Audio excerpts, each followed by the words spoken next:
Hello everyone, myself Adit and today I am going to discuss on a new topic that is the Indian consumer market. मैं बार बार आपसे बोलता हूँ कि consumption driven economy है तो basically समझेंगे ये डायरेक्टली कनेक्टेड नहीं है आप मैं कह सकता हूँ कि इकोनॉमिक्स से बट सम वॉट रिलेटेड है और कुछ मार्केटिंग कॉन्सेप्ट्स भी इसमें हैं। बहुत सारे इन्फोग्राफिक्स हैं जिससे मैं क्लियर करूँगा कि कैसी इंडियन मार्केट है और कंजम्पशन क्या रोल प्ले करता है। तो हम स्टार्ट करते हैं। First, what is consumption? Consumption क्या है? कंजम्पशन जो एक कंज्यूमर करता है उसको कंजम्पशन कहते हैं। अपार्ट फ्रॉम दैट सोर्सेज क्या हो सकते हैं? दो पार्ट में इसको डिवाइड कर सकते हैं, एक है प्राइवेट से और दूसरा है पब्लिक कंजम्पशन।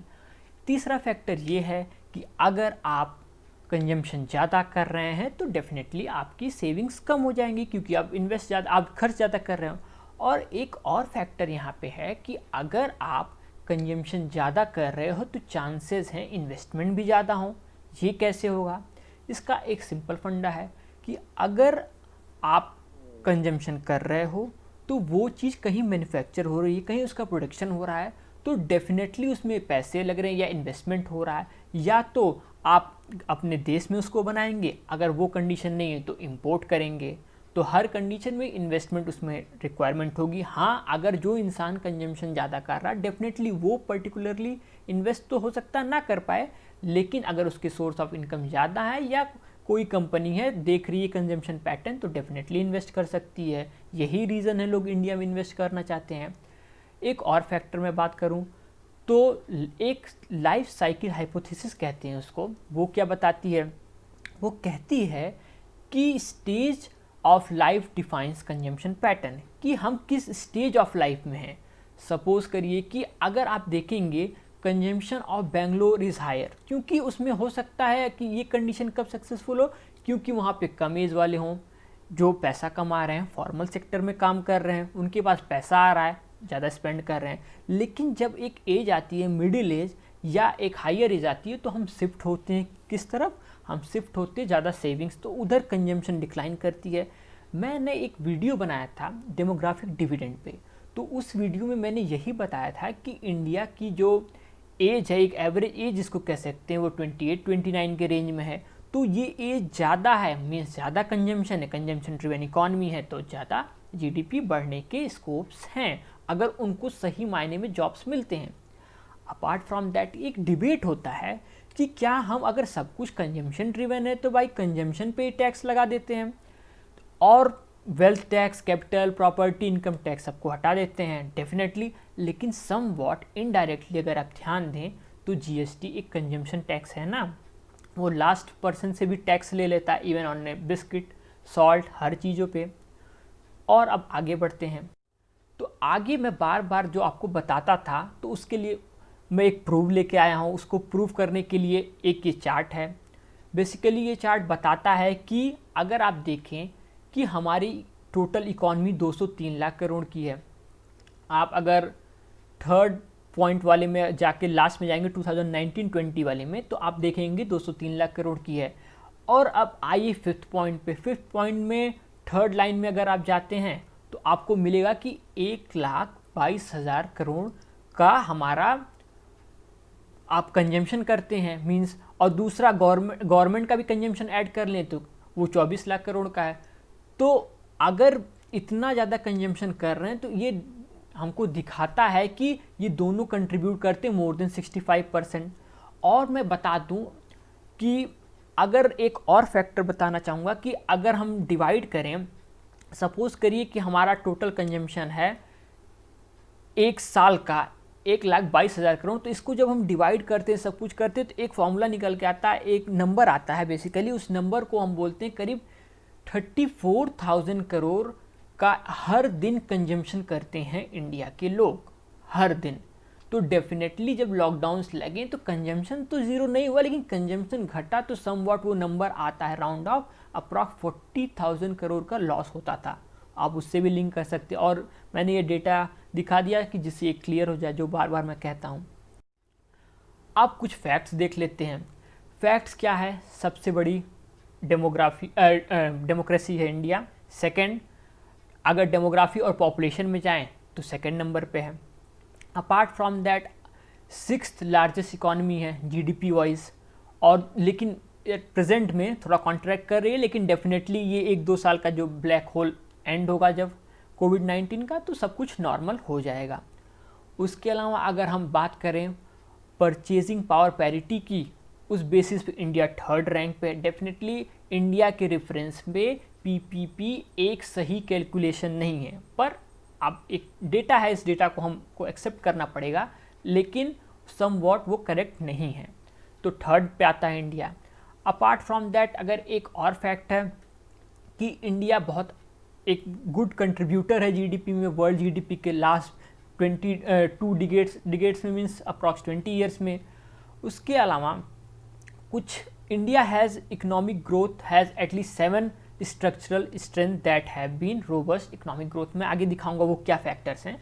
तो ये जो नंबर्स है और ये जो डेटा है, यही डेटा दिखाया गया, इसको एक आइडिया के फॉर्म में कन्वर्ट किया गया मुकेश अंबानी जी के द्वारा, और इस आइडिया को बेचा गया।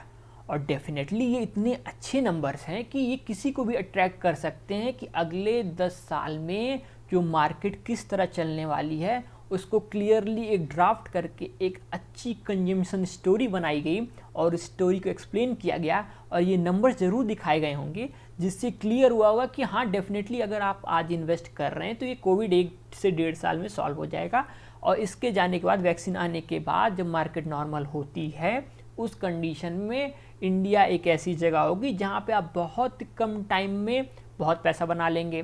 इतनी अच्छी पॉपुलेशन है, कंजम्पशन ड्रिवन है। तो ये सब नंबर्स दिखा के एक आइडिया बेचा गया है। फिर आगे बढ़ते हैं।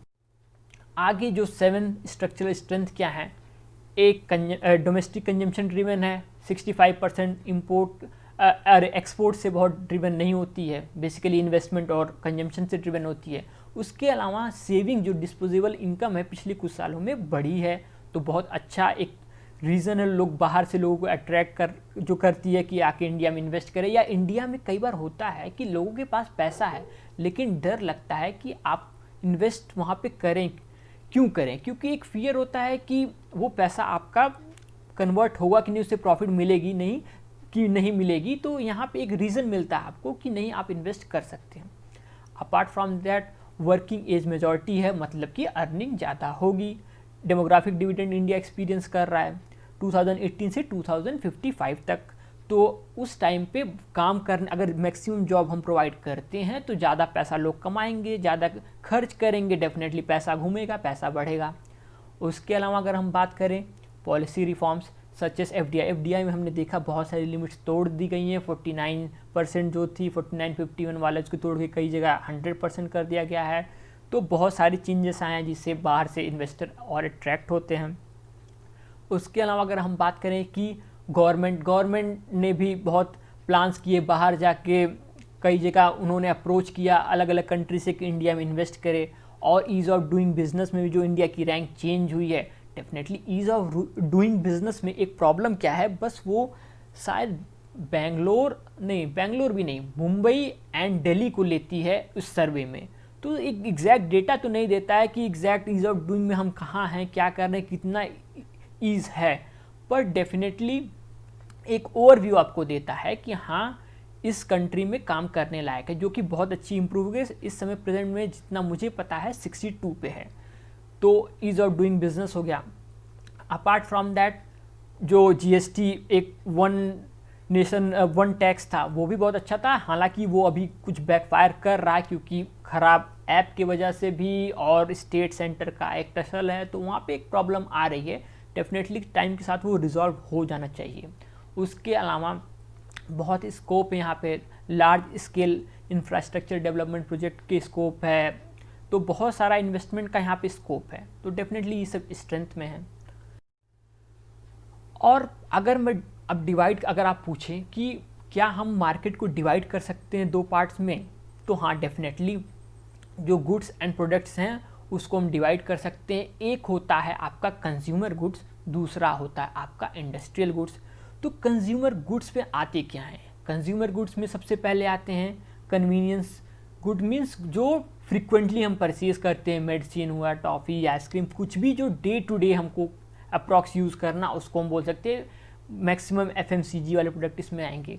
सेकंड क्या होता है, जो कि शॉपिंग कैटेगरी में आएंगे, जैसे कुछ गुड्स जो हम फ्रिक्वेंटली नहीं लेते हैं, हमको लेने की इच्छा होती है, जैसे ड्रेस हुआ, इलेक्ट्रॉनिक अप्लाइंसेस हुए, या कुछ फर्नीचर ऐसा, या शूज़ हुआ, कुछ ऐसा हुआ जो हमको लेने की इच्छा है लेकिन हम रेगुलरली उसको नहीं ले सकते, फ्रिक्वेंटली बहुत।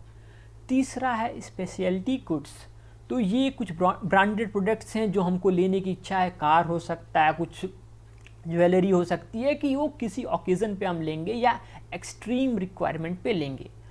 और चौथा कैटेगरी अगर हम देखें तो उसको हम बोलते हैं अनसॉट गुड्स।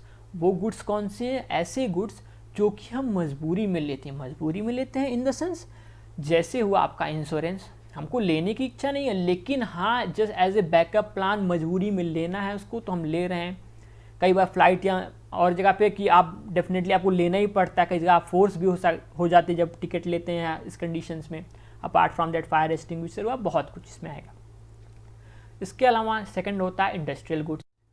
तो इंडस्ट्रियल गुड्स को अगर हम देखें तो इसको 3 पार्ट में डिवाइड होता है। एक होता है कैपिटल आइटम्स, दूसरा होता है मटेरियल एंड पार्ट्स, थर्ड होता है सप्लाई एंड सर्विस। तो अगर पिछले जो मैंने 4 दिखाया और ये 3 7 को मिला लें तो सारे गुड्स इसके अंदर करीब करीब आ जाते हैं।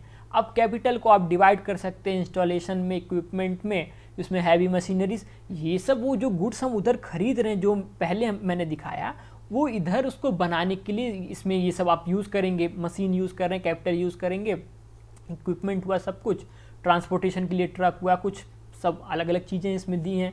अपार्ट फ्रॉम दैट अगर मटेरियल्स एंड पार्ट्स को देखें तो उसमें आपका आएगा रॉ मटेरियल आएगा, मैन्युफैक्चर्ड मटेरियल्स आएंगे। फिर तीसरा अगर सप्लाई एंड सर्विस देखें तो उसमें मेंटेनेंस एंड रिपेयर हुआ, जिसमें पेंट्स, रिपेयर टूल्स या लेबोरेटरी, बहुत कुछ। और ओपनिंग सप्लाईज उसमें आएगा आपका lubricant, sanitary items, pen, A4 sheet paper, बहुत कुछ। तो अभी ये इस वीडियो में बहुत कुछ है जो मैं सोच रहा हूँ एक नेक्स्ट पार्ट वीडियो बनाऊँ। मैं एक बार आपको दिखा देता हूँ क्या क्या टॉपिक्स मैं कवर करना चाहता हूँ, मैं उसको एक नेक्स्ट वीडियो में इंक्लूड करूँगा। तो कुछ टॉपिक्स जैसे हैं कि क्लासिफिकेशन कैसे हैं कस्टमर्स के, और उसके अलावा प्रेडिक्शंस क्या हैं वो मैं डिस्कस करूँगा नेक्स्ट वीडियो में। उसके अलावा ड्राइवर्स क्या हैं कंजम्पशन के, वो मैं डिस्कस करूँगा। उसके अलावा कंजम्पशन फ्लो और इकॉनमी, वो एक ग्राफ, इसको कैसे IBEF कंज्यूमर ड्यूरेबल्स पे काम करती है, वो बताती है कि क्या ग्रोथ है, क्या पैटर्न है, मैं उसको डिस्कस करूँगा। अपार्ट फ्रॉम दैट ये ग्राफ बहुत अच्छा ग्राफ है, मैं इसको एक्सप्लेन करूँगा। ये एक मीन्स इन्फोग्राफिक है, बेसिकली ग्राफ नहीं, एक इन्फोग्राफिक है। अपार्ट फ्रॉम दैट 2 पार्ट में जो ब्राउन और वाइट गुड्स में कैसे कंज्यूमर ड्यूरेबल डिवाइड होता है उस पर हम बात करेंगे। फिर हम बात करेंगे कि क्या इकॉनमी का सोर्स है या कौन कितना पैसा कमाता है, रूरल अर्बन, इस पर अच्छे से बात करेंगे। फिर हम बात करेंगे हाउस होल्ड इनकम और कैसे पिरामिड चेंज हो रहा है टाइम के साथ और कैसे वो इन्वेस्टर्स को अट्रैक्ट कर रहा है, एक इन्फोग्राफिक है हाउस होल्ड इनकम पे। फिर हम पोस्ट कोविड कंजम्पशन स्टोरी पे भी बात करेंगे, क्या चेंजेस हैं, क्या चेंजेस आ सकते हैं, क्या अप्रोच हो सकते हैं, उस पर भी बात करेंगे।